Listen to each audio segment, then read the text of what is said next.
Hey guys, my name is Velma I and welcome back to my channel. So in today's video, I wanted to do a very chill, laid back video, like almost vlog style, and I just wanted to sit here with you guys and tell you or share with you a story that is really hard for me to share, but I think it's time and I think I'm ready for it, and I'm just in sweatshirt and just sitting here talking to you guys. So I know a lot of you are automatically gonna read the title and be like, oh my god, clickbait. Did I say that right? Because if I was reading the title, I'd be like, total clickbait, what the heck, you know? In all sadness, all reality, this story is very true. So yeah, I don't even know where to begin. I don't know how to start this story. Every time I sit down to try to start it, it just doesn't come out. But I'm just gonna sit here and let it come out the way I recall it. Like, I'll just play the whole day over in my head, which, it's gonna be hard. And I'm not gonna cry. I'm just gonna talk to you guys. I really wanted to share it because this is good information for girls out there that, I don't know, you may not, like, honestly, I never thought this would happen to me. Never in a million years. Like, I honestly would even be like, that is stupid if that happens to you, because how could it happen to you? How could you let something like that happen? How could you put yourself in that situation to let that happen? And honestly, you just don't ever know what's gonna happen. Like, God, you don't know God's actions. You don't know what He has planned and set out for your life. So it's really hard to just, it's hard to know. So, that being said, I was 25 years old, so many moons ago. I was 25 years old and I decided to go out with a friend. I honestly was going out a lot at that time. What I mean going out is just like going to bars. Basically going out to bars with my friends, nothing serious. Like, this town is super tiny, so you would never think anything could happen. There was this one place, and I'm gonna try not to say the names. I'm gonna try not to say where I was or anything like that to not give it away. Feeling a little nauseous and a little anxiety. So, I was 25 years old and a friend invited me out and I was like, yeah, let's go out. At the time, my mother was with her boyfriend and they went out with us. I forgot what happened that day that we were like kind of celebrating. We all decided to go to this one place. So we ended up going. So in the booth, it was my mom and her boyfriend and me and my friend, a girlfriend, and we were just having a good time, drinking some beers, hanging out, and all that good stuff. So it came towards the towards the end of the night after we finished dancing and just having a good time.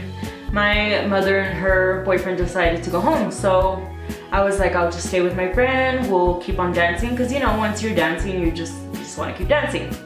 So that is what we decided to do, and off my mom and her boyfriend went.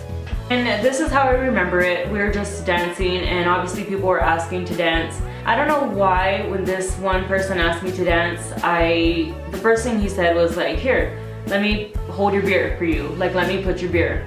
First of all, don't ever trust anybody with your open drink. So I gave him my drink and it was gone, and I remember dancing a little, like not really thinking, and he was like, here, I bought you a new drink, and I was like, okay, cool, you know, being stupid, young, just being drunk, not gonna lie. So he had the beer, he handed it to me, it was open. I mean, I didn't think nothing of it. You don't think anything. You don't think at this time, at these times, you just don't think. When you're intoxicated, you just don't think about things like that. And so all I remember is drinking the beer, thinking like, who are you? And get away from me. But like, I just kept dancing with my friend and those people stayed around. I remember seeing him, another guy, another girl, they were all like talking together. I just remember like, I don't know, just weird. I don't remember much of that, but moving on. If I was driving, I don't know how I got there. I'm pretty sure we're gonna call a taxi or something, but I don't even feel like talking about this right now. Oh, you're gonna see mini breaks in this video. Alright, so as I was walking out the door the bar is here, the sidewalk is in front of it obviously, and there's a corner, and then you cross the street where the parking lot was, where the cars were parked or whatever. So yeah, as I remember seeing this truck parked on the corner, and the same guy, there was a guy driving, there was a guy in the truck, he was sitting down, obviously driving, and I was crossing the street to get to the other side, and the door was open, and I just remember the guy like literally grabbing me by the arm, like the whole body, like body and arm, I don't know how to show you, arm, grabbed me by the arm with his hand, and he had his hand around my body, like body, and pretty, I don't know, like I'm a big girl, but I honestly weighed like 50 pounds less at that time, so I don't know if that helps the situation, if that makes any difference. But he just literally, I just remember like feeling so out of it. I was so out of it. I forgot to say, I was already feeling like just whew, weird. And so I'm walking and just boom, I just feel like my legs being lifted up. I'm just like sitting in the truck now. There's a guy driving in the middle, the other guy jumps in, shuts the door. Like, oh, I don't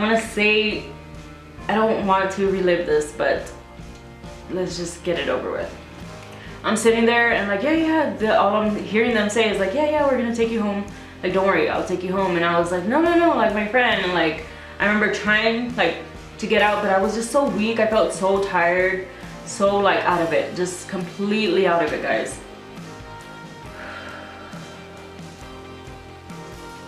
But yeah, so I get in the truck, and I remember the truck being like a cream color truck. I don't know, I shouldn't say any of that. I do have the whole printed out report in a Manila? Yeah, in a Manila folder. It's like a lot of pages. It's too much to read. I just haven't been able to sit down and read it. Anyway, so I remember getting in there. I had my phone on me. I was wearing sandals, some slacks, a shirt, like I don't remember. But I just remember like being out of it, and like I think I was like falling asleep, and they started driving, and I felt like the trip was getting longer. So I was like, wait, like my house is over here, like take me home, you know? I knew that much. I was like, take me home, where are you going? And all of a sudden we're driving down a dirt road. I'm getting chills. I'm not, like when I get nervous, I smile, I laugh, so. Anyway, but so yeah, I was just like, what are you doing? Like I saw a county road, and that is when I lost my shit. I was like, I'm dying. I'm going to die tonight, because I couldn't, guys. I just lost my crap when I saw the dirt roads, like the country road, freaked me out. And luckily, like I'm glad it scared me, because that's what helped me. What I did is before I made the call, we're driving down the road, and I'm saying, you're not taking me home, like what are you doing? Hey, like take me home. At this point, like I said, I started panicking, and at first they not like, I'm not saying they were nice, but they weren't being loud, like it wasn't loud yet. And all of a sudden I remember yelling and like telling them like, take me home, like what the, you know, like getting mad. I just lost my shit, and I got mad, and the driver, the passenger that was like holding on to me, he like started saying, I'm gonna repeat it like I heard it, kinda, but way more vicious. He's like, shut the fuck up, shut the fuck up. He's like, just like, I think he was hitting me. I feel like he was like, shut the fuck up, like don't speak, like don't talk. And that's when I got really scared. I got really frightened for my life. And then I remember I was crying, I was hysterical. And I remember the driver saying, the driver was the one that committed the shit. So like, I don't know why he would even try to save it at this point. But he's like, let's just take her back. Let's just take her back, man. Come on, let's not do this. Like, let's just take her back. Let her go, let her go. Yeah, that's all I remember hearing him say. He was like, and the other guy's like, shut the fuck up. Like he finally got pissed with me because I was being crazy. So what I did is I sneakily, I don't know how, it was dark. I opened my phone, called 911. That's the first thing I did. Called 911. I know that I saw something. I saw something. I don't want to cry. I'm not gonna fucking cry in this video. Excuse my language. So I saw somewhere that if you turn, like call 911, you leave the phone on so they can kind of track you, right? I don't know if it's true. I don't know. My phone was old.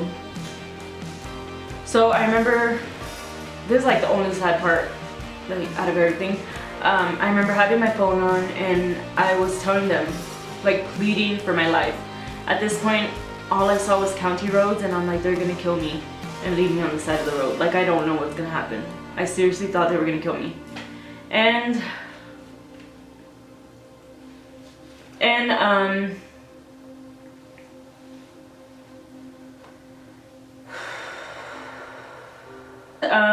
I just kept pleading with them. I started crying about my daughter. I was like, please, like I was crying. Like I don't want to repeat it because I feel stupid. But I was like, please, I have a baby. Like my daughter, my daughter. Like I just kept pleading. I just remember using my daughter.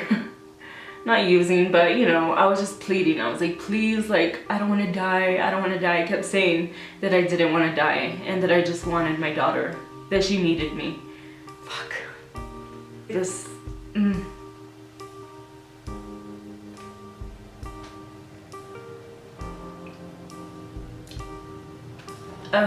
Okay, so that was the hardest part. Like, I'm not crying because I was the scared part of it, but like the fact that like that's all that I was thinking is that like, oh my god, my daughter's about to grow up without a mother.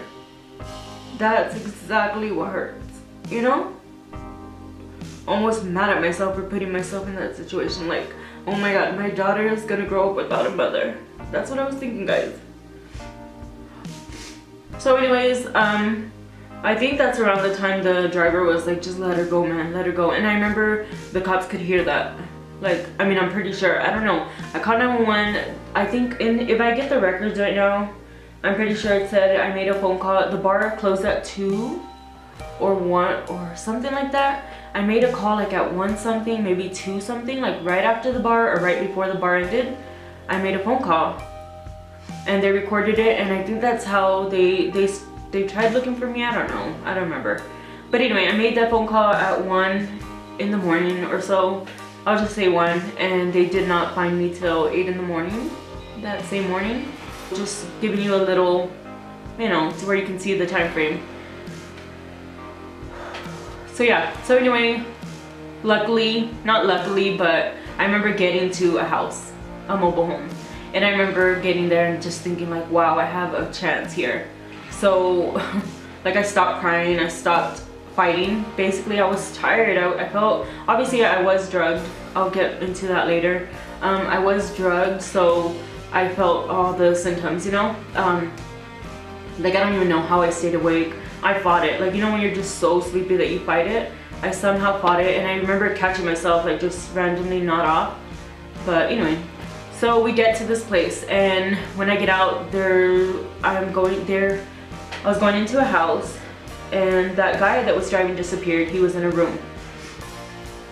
He was in a bedroom, like a room. There's a room here, and then next to the room is a door on the side, and that door had it was a little shed that led to outside. And I remember when the guy in the passenger seat was like, here, go in here. And I remember he cracked open the door. I could see the driver without a shirt. Try not to have anxiety here, guys. I could see the driver without his shirt, and he was saying like, here, have her, like, here, take her, or something like that. And I was like, no, I like fought him. I literally like clawed at him. I fought how much I could, and that door was open, the one that goes to the outside. Well, I opened that little shed door, and I trip over all the bikes, everything. Like I opened the door was open, and then the door from that little shed was open, so I could see stars outside. And I'm like, oh my god, I'm outside, like I can just jump through there and run. And that was in my head, like escape, you know, just plan of escape. And when I opened the shed door to jump in to run through, it was full of bikes, and I fell over all the bikes. And when I fell over the bikes, I just remember feeling my clothes be grabbed, and like I was just pulled. I was right back to where I started. Like I just felt like I saw the escape, and then it was just taken away, like really quick. It just happened like in a split second. I still made it out. I think like he pulled me back in, and then I somehow got out.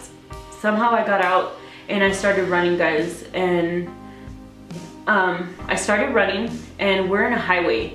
There was gravel. My feet were full of stinking gravel, and I had my phone with me, and I called anybody that I could think of. I think I called my boyfriend, and I'm like, help me, like call somebody, like get me help. And he was out of state.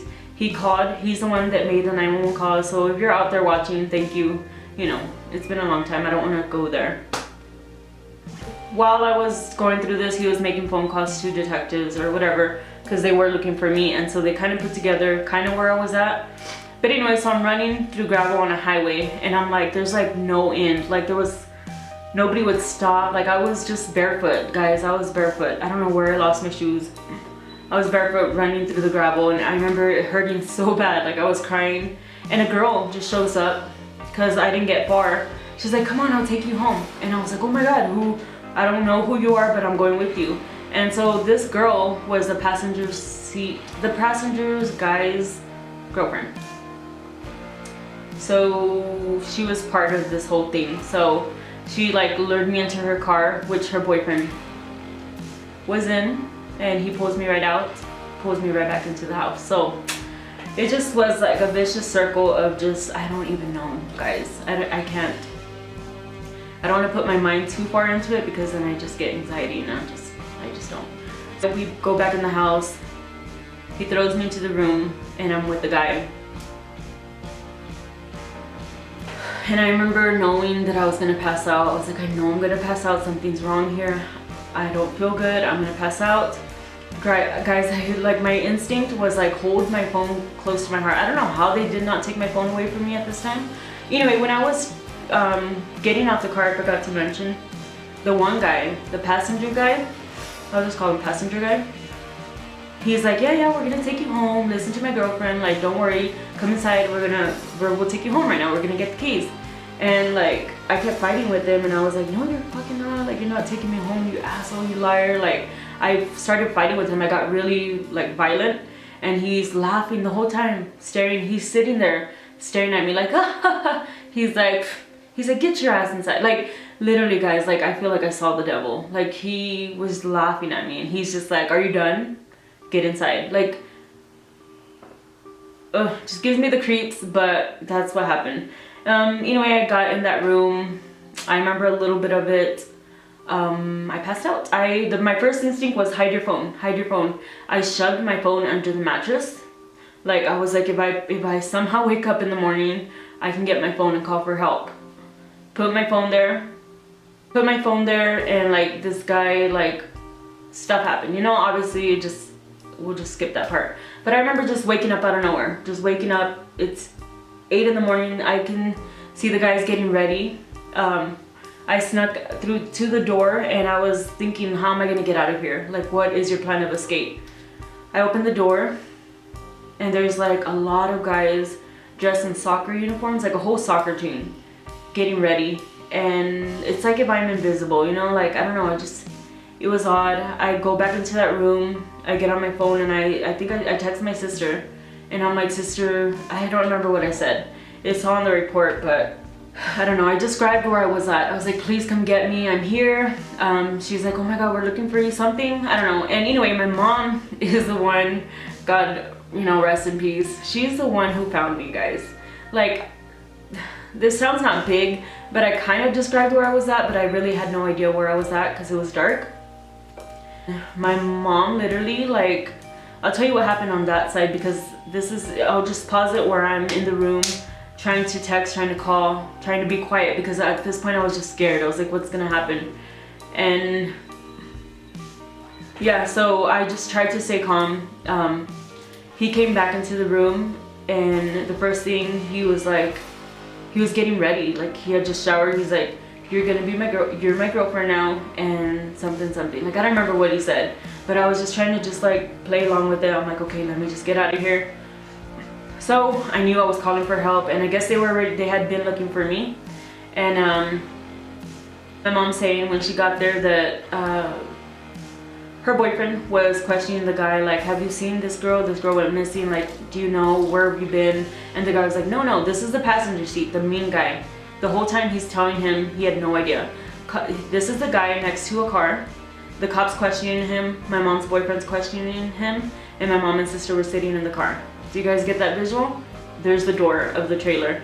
And I remember that's where I come back in. I'm in there. There's a lot of people getting ready. And the door is cracked open. Like people are coming in and out, and the door's cracked open, and nobody saw me. I just went. I went for the door and I ran out. So imagine this is the time that guy's swearing he never saw anybody before. I ran out. I don't remember what I was wearing, but I was barefoot, standing there, and I'm like, Mom, like I yelled.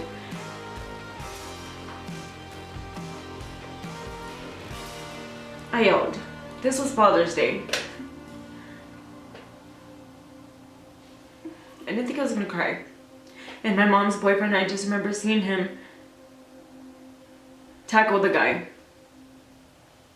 And all I remember hearing from my mom's boyfriend is like, you mother, this and that, like you lied to us, like, or no, you said you didn't see her or something like that.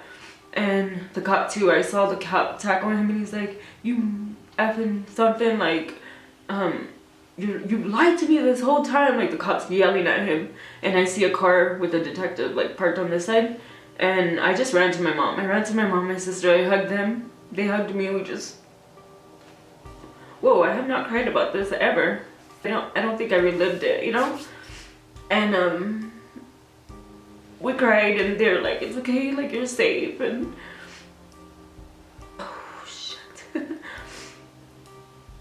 Anyway, so it happened so quick, like I'm just trying to piece it together. It happened quick. Right away the detective came running up too, and he grabbed me. He's like, ma'am, I'm gonna take you to the hospital, is that okay? And I'm like, yes, you know. And so I get in his car, and he didn't ask me any questions yet. He's like, we just need to get you to the hospital. And so they got me there. You know, like cops were like guarding the doors. It's just weird. It's like, why is this happening to me? Like, stupid, you know? Like I was so mad at myself for letting that happen to me. And then they did, you know, the whole rape kit. They did like whatever they do, and they ran tests, and like 6 months later they ran more, you know, just test. And the test did come back. Like I'm just gonna cut to that part. After I met with the detective, I did have benzo in my bloodstream. So it was like a date rape drug. I heard that both the guys ran from the scene. Like everybody just ran once the cops got in there. Like a lot of cops showed up. I don't remember. I left. Cops got there. Everybody ran. Like everybody took off running. The guys did get caught. 2 of them. They both had both IDs with the same identical name, different their own pictures, but same identical name, everything. And they were illegal immigrants, and you know, they were charged kidnapping, rape, I forgot, like 2nd degree, 1st degree, I don't know, kidnapping, all that, and they were sent away back to Mexico, which I don't know, I feel like I'm getting ahead of myself. Anyway, at the hospital, I was done, and I remember it was Father's Day that morning. Like, what a way, I was so mad at myself, I remember. Because when I walked into the room, like, to leave, I was embarrassed. Like, I felt disgusted, and I felt embarrassed. And I had all my family sitting there. All my family, like, just talk about walk of shame in your business. Like, not walk of shame, but just everybody in your business. Like, I felt disgusting, guys. I hadn't showered. Like, I felt disgusting. And all my family's there, my dad. Like, and I told him, like, I remember after waiting, like, I forgot what we were waiting for, but after calming down, I was like, Dad, I'm sorry.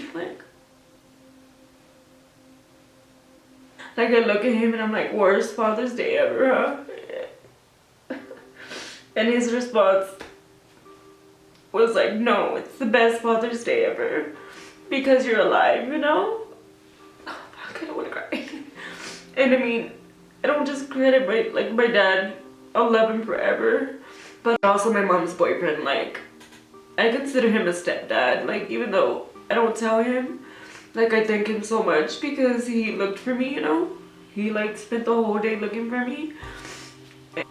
So like, I thank him so much. Like, he probably doesn't know, and I mean, I probably should tell him, but so that's that. And yeah, it was just crazy.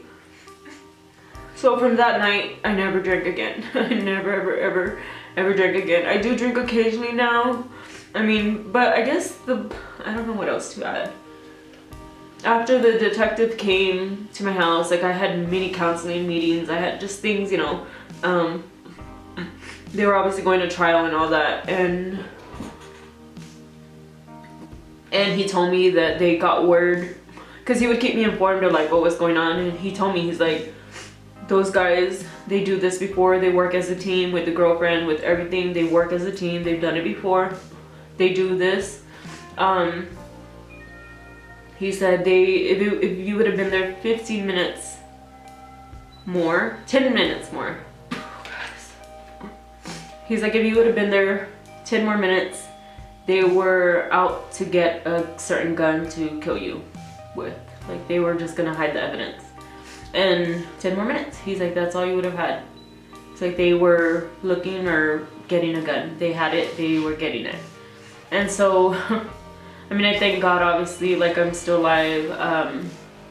You just don't know what's gonna happen. Like, I guess the moral of the story is like, do not trust anyone. Don't trust drinks. Don't leave open drinks. It could happen to anybody. It could happen to you. Always have a backup plan. If you do decide to go alone, don't go alone. I don't know, those guys, that guy did get deported. I think I have pictures in that folder. Anyway, I guess like the main thing is I felt so scared after for years. I feel like I see guys, like there's this one guy in town that gives me looks and I'm like, I know he was part of that soccer team. Like I don't know. But I know, like I just felt like any minute they could just pull out a gun and kill me because I got their friends deported or I put them in jail. They served years in jail, guys. I think 2 years. And then they got deported. So it scares me. Even to this day, what if he's pissed off? What if he's finding a way? Like, it just freaks me out. But anyway, I cannot say this story anymore. I have to go. Yeah, so just be careful. If I am leaving anything else out, I will put it in the description below. Don't feel sorry for me. I don't feel like it's my fault anymore. I mean, I do have some faults. I don't blame anybody but myself. Just be careful. Yeah, I don't know what else to say. I just kind of don't want to talk about it anymore. But yeah, it felt good sharing the story with you anyway, because I feel like a lot of girls can learn from it maybe. Take what you can, you know, with you. If something like this has happened to you, don't feel like it's your fault. Don't blame yourself. If you need to talk, I'm here. So that being said, I'm gonna go ahead and start editing this video so you guys can see it, because it was highly requested and I don't know what else to say. Thank you for all the love and kisses, and I will talk to you in my next video. Bye!